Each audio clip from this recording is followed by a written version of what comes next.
Real estate की दुनिया में जहां बड़े बड़े नाम और कंपनीज का राज होता है, वहां एक अलग ही पावर आई। अनिता वर्मा लल्लियन, जिनका कोई कनेक्शन नहीं था, कोई एक्सपीरियंस नहीं था, वो इस इंडस्ट्री में लीडर बन गई। उनका जर्नी बताता है कि अगर अपने आप पर बिलीफ हो और आप मेहनत करते रहो तो क्या नहीं कर सकते। अनिता की कहानी कोई रातों रात सक्सेस की कहानी नहीं है।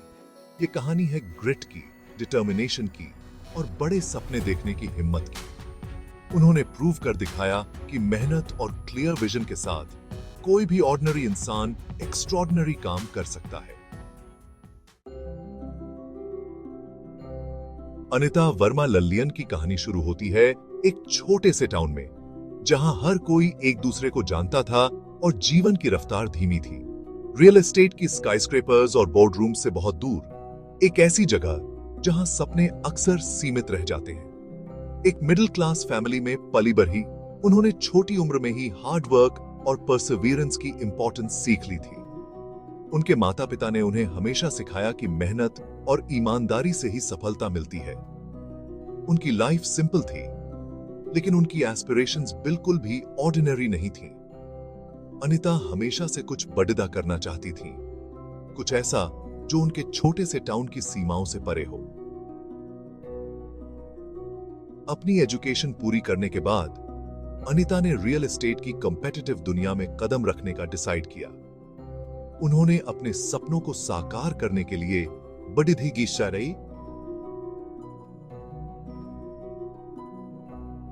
शहर का रुख किया।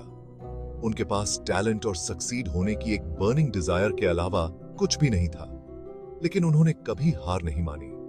अनिता ने दिन रात मेहनत की, अपने गोल को पाने के लिए हर संभव प्रयास किया। उन्हें शुरू से ही बहुत मुश्किलों का सामना करना पड़ा। कई बार ऐसा लगा कि सब कुछ खत्म हो जाएगा, लेकिन उन्होंने हर चुनौती का सामना डटकर किया। ये इंडस्ट्री अपने कट थ्रोट नेचर और कनेक्शंस पर डिपेंडेंस के लिए जानी जाती थी, और अनिता के पास न तो कोई कनेक्शंस थे और न ही कोई सपोर्ट सिस्टम। और अनिता जैसी न्यूकमर के लिए ये एक बहुत बड़ा चैलेंज लग रहा था, लेकिन उन्होंने अपने डिटर्मिनेशन और हार्ड वर्क से इस इंडस्ट्री में अपनी एक अलग पहचान बनाई। शुरुआती साल उनके लिए आग में तपने जैसे थे। ये वो समय था जब अनिता को अपने सपनों को साकार करने के लिए बहुत संघर्ष करना पड़ा। उन्हें हर जगह से रिजेक्ट कर दिया जाता, हर जगह से निराशा ही हाथ लगती। रिजेक्शन लेटर्स और असफल मीटिंग्स उनकी दिनचर्या का हिस्सा बन गए थे। बड़े बड़े लोग उनकी लैक ऑफ एक्सपीरियंस का मजाक उड़ाते, उनके आइडियाज को बेवकूफी बताते, उनके इनोवेटिव आइडियाज को अक्सर नकारा जाता और उन्हें हतोत्साहित किया जाता। लेकिन अनिता ने कभी भी हिम्मत नहीं हारी। हर बार गिरने के बाद वो और भी मजबूत होकर उठती। वो हर रिजेक्शन को सीखने और ग्रो करने के मौके की तरह देखती थी। उन्होंने सेल्फ इंप्रूवमेंट पर ध्यान दिया, किताबें पढ़ी और सेमिनार्स में भाग लिया। सेटबैक्स से खुद को तोड़ने की बजाय उन्होंने इन सेटबैक्स को और ज्यादा मेहनत करने के लिए फ्यूल की तरह यूज किया। सुबह जल्दी जॉगिंग और रात देर तक काम करना उनकी दिनचर्या बन गई। अनिता ने मार्केट को समझने, ट्रेड की बारीकियों को जानने और अपनी स्किल्स को बेहतर बनाने में अपना बहुत सारा टाइम लगाया। उन्होंने मेंटोर से गाइडेंस ली और अपने नेटवर्क को मजबूत किया। उनके पास एक्सपीरियंस भले ही कम था, लेकिन उन्होंने अपनी मेहनत और नॉलेज की प्यास से उसकी कमी को पूरा किया। अनिता ने कॉन्फ्रेंसेस में भाग लिया और इंडस्ट्री एक्सपर्ट से सीखा। एक टर्निंग पॉइंट तब आया जब अनिता को मार्केट में एक गैप दिखा। जहां सब लोग प्रॉफिटेबल अर्बन रियल एस्टेट पर फोकस कर रहे थे, वहीं अनिता ने रूरल एरियाज में पोटेंशियल देखा। बड़े शहरों की वजह से आउटस्कर्ट्स में अफोर्डेबल हाउसिंग की डिमांड बरआच रही थी, और अनिता ने इस अपॉर्चुनिटी को पहचान लिया। इसने अनिता के अप्रोच को बदल दिया। उन्होंने समझा कि रूरल कस्टमर्स की नीड्स अलग होती हैं। बात सिर्फ घर बनाने की नहीं थी, बात कम्युनिटीज बनाने की थी।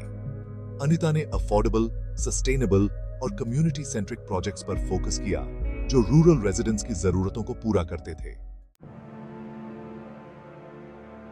अनिता का ये यूनिक अप्रोच लोगों को पसंद आया। उन्होंने एक ऐसा मॉडल तैयार किया जो न केवल आर्थिक रूप से फायदेमंद था, बल्कि सामाजिक रूप से भी महत्वपूर्ण था। उनके प्रोजेक्ट्स सिर्फ ईंट और पत्थर के नहीं थे, ये रूरल कम्युनिटीज को एम्पावर करने और उन्हें एक बेहतर जिंदगी देने के बारे में थे।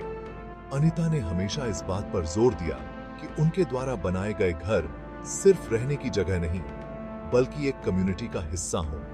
देखते ही देखते उनकी company rural real estate market में क्वालिटी, अफोर्डेबिलिटी और कस्टमर सेटिस्फैक्शन का नाम बन गई। उनके इनोवेटिव डिजाइन्स और सस्टेनेबल प्रैक्टिसेस ने उन्हें एक अलग पहचान दिलाई।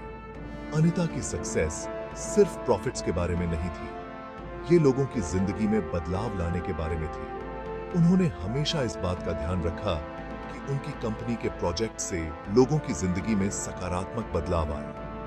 वो समाज को वापस कुछ देने में बिलीव करती थीं और उन्होंने इंश्योर किया कि उनकी कंपनी उन इनिशिएटिव्स में पार्टिसिपेट करे जो रूरल एरियाज में एजुकेशन, हेल्थ केयर और वुमेन्स एम्पावरमेंट को बढ़ावा देते हैं। अनीता ने कई कम्युनिटी प्रोग्राम्स शुरू किए जिनमें बच्चों की शिक्षा, महिलाओं के लिए वोकेशनल ट्रेनिंग और स्वास्थ्य सेवाओं का विस्तार शामिल था। उनके इन प्रयासों ने न केवल उनकी कंपनी को सफलता दिलाई, बल्कि समाज में भी एक महत्वपूर्ण योगदान दिया।